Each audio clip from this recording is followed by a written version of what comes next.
శాంతి, నన్ను ఎక్కడికి ఎందుకు తీసుకొచ్చావు? ఈ దేవత సాక్షిగా నేను పెళ్లి చేసుకుంటానని ప్రమాణం చేశావు.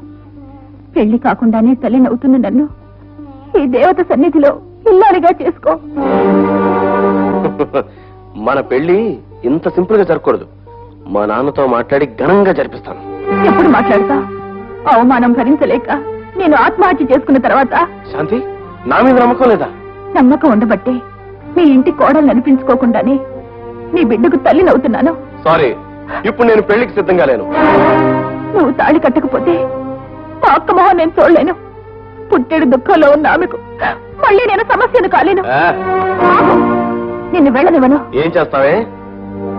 నీ చేతుల్లో నా పెళ్లి రాసలేకపోతే నా చేతిలో ఇది చావు రాసిపెట్టు. నువ్వు వెళ్ళడానికి వీల్లేదు. నిన్నంత తేలిగ్గా విడిచిపెట్టను. కట్టుతాళి. You dirty rascal! అల్లరి పెడితే భయపడి పనికిరాని ఈ పసుపు తాడు నీ మెళ్ళలో కడతానని కలలు కంటున్నావా? నెవర్. ఆగు.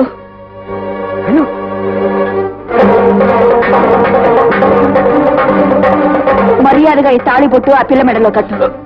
అలా చూస్తారే, ఇది పారిపోయిన ఖైదీ, పోలీస్ ఆఫీసర్ని చంపిన హంతకురాలు. ఆ హత్య నేను చేయలేదు. కానీ ఇప్పుడు నువ్వు శాంతి మెడలో తాళి కట్టకపోతే నేను హత్య చేసి నిజంగానే హంతకురాలు అవుతాను. లే లే, తాళి కట్టు. పూజారి గారు, మంత్రాలు చదవండి. అలాగేనమ్మా. ఓం మాంగళ్యం తంతునానేన మమ జీవన హేతునా సంజీవ చరణాం శతం.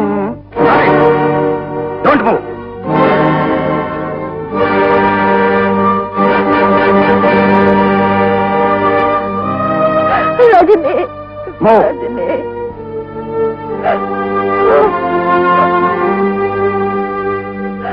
దేవుడు, ఎంత అన్యాయం జరిగిపోయింది, ఎంత ఘోరం జరిగిపోయింది, ఘోరం జరిగిపోయింది.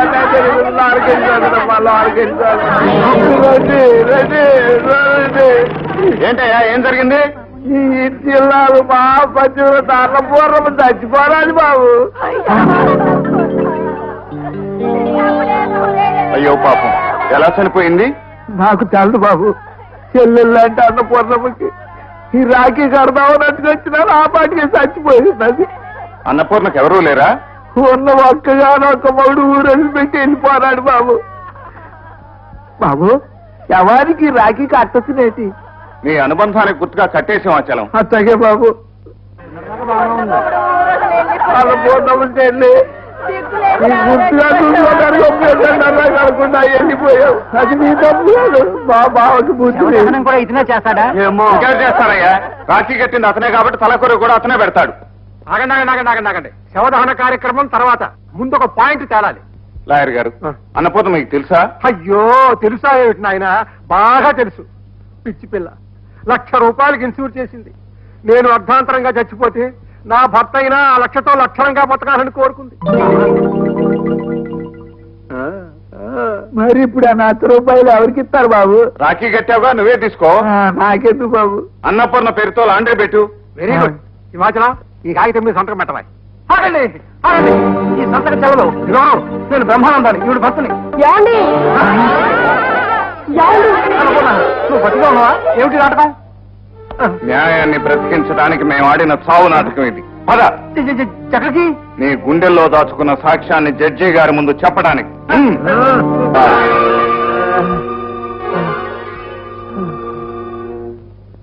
సార్, మస్తాన్ స్పృహలోకి వచ్చాడు. అనవసరంగా డాక్టర్ ఫోన్ చేయించావు. పద.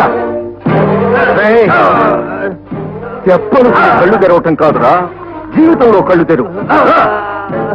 ఇప్పటికే నీ మీద ఎన్నో కేసులున్నాయి. నీ వెనుక ఉన్న వాళ్ళు ఎవరో వచ్చి నిన్ను కాపాడుతారనుకుంటున్నావేమో. కుదరదు. మరి అదిగా చెప్పు. చెప్పరా? చెబుతాను.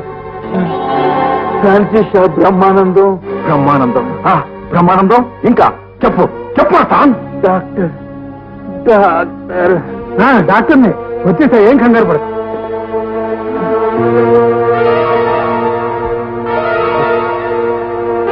కొంచెం చేయి పట్టుకోండి.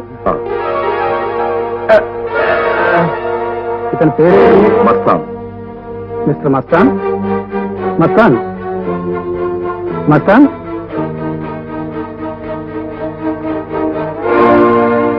అదేమిటండి మరీ అంత దారుణంగా కొట్టారు?